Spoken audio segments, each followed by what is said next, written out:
So I had this landlord in Montreal. He lived next door to me. And he was an ex-Hells Angels biker. He'd spent a lot of time in prison. And his wife had borderline personality disorder, and she committed suicide when I lived there. And he was a rough guy, and he was a Quebecois. He spoke Joual, which I could hardly understand. And he didn't really know what to make of me, and I didn't really know what to make of him. But we got along, you know. And I was very careful talking to him, as you might imagine. But I was very, and we went over, my wife and I went over there, and we had spaghetti dinner one night, and we sort of communicated, and I bought a poster from him because he made these wooden posters that had neon on them, and that's how he made a living. He'd kind of trained himself to be a bit of an electronics guy, and so he made these things. And he was trying to quit drinking, and we talked about that. He was a lot older than me. He was like 20 years older than me. I was about 25 at this point. And we got along pretty well. But every now and then he'd go out and drink. And he could really drink, you know, like he was one of these guys who could drink like 60 beer. And you think, well, no one can drink that much, and you're wrong. I studied alcohol for like 10 years. Some of my subjects' fathers drank 40 ounces of vodka a day and had been doing it for 20 years. So you can drink a lot, and he could drink a lot. And what would happen, he was trying to not drink, but he'd go out and go on a binge, and then he'd be gone for like 3 days. And he'd drink up all his money, and then we'd hear him out in the backyard howling at the moon with this little ugly dog he had, you know. And he'd howl, and the dog would howl, and he'd howl, and the dog would howl. And it was rather unsettling and made my wife nervous. And, but worse, you know, now and then he'd come to the door at like 3 in the morning, And he'd knock on the door, and he'd be standing there. And I don't know how much experience you've had with rough guys who are alcoholic and who are drunk, but they can be upright and unconscious at the same time. And so that was the state that he was in, you know. He'd be just swaying.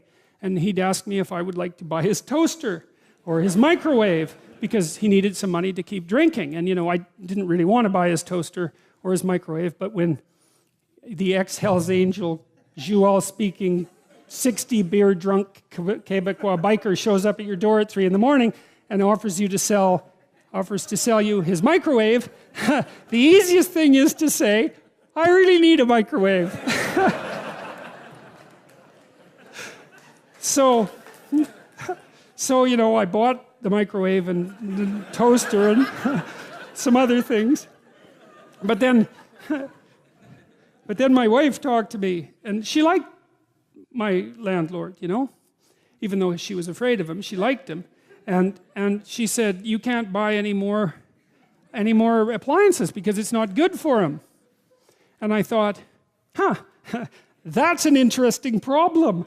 You know, so what the hell am I going to do about this? Because no, I don't want to buy your microwave. Just doesn't seem to be the right answer at 3 in the morning. So one time he took me out on his 750 Honda, and he put me on the back of it. He wanted to show me his lair, I guess, his hangouts. And I got his wife's helmet on, but it didn't fit. It just sit on the top of my head.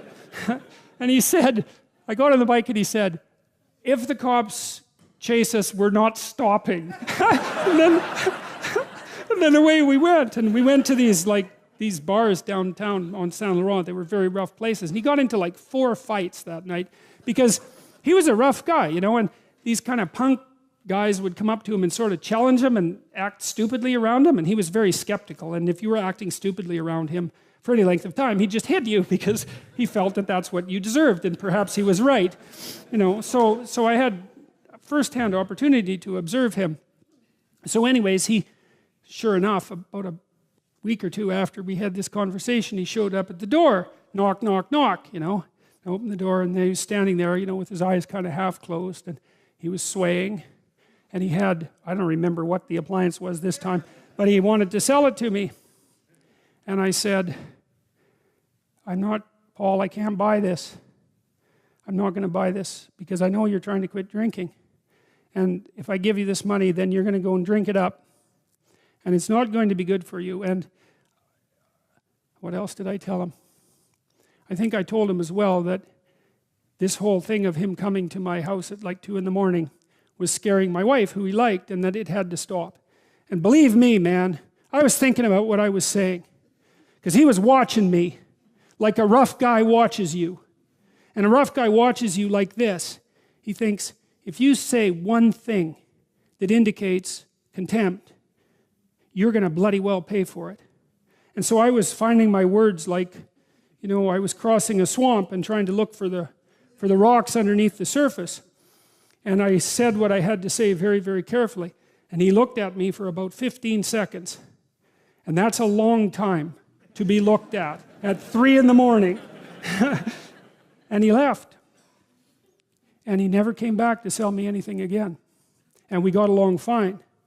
But that's a good illustration of this issue with regards to truth and success in the strange land, because I was in the strange land when I was talking to my neighbor, my landlord then, and I managed to say what was true carefully enough, so despite the fact that he was a very violent person, and that he was a very intoxicated person, and that he had every reason to be suspicious of me, and we couldn't communicate very well, and I didn't do what he wanted, that he took it, and he left, and there was no problem, and life went on just fine after that. And so, we don't want to underestimate the utility of establishing this bounded relationship with the ideal and attempting to live with some nobility in truth while aiming at the highest ideal. There's nothing about that that's anything but strengthening and positive. And it's exactly what you need to set against the catastrophe and uncertainty of life.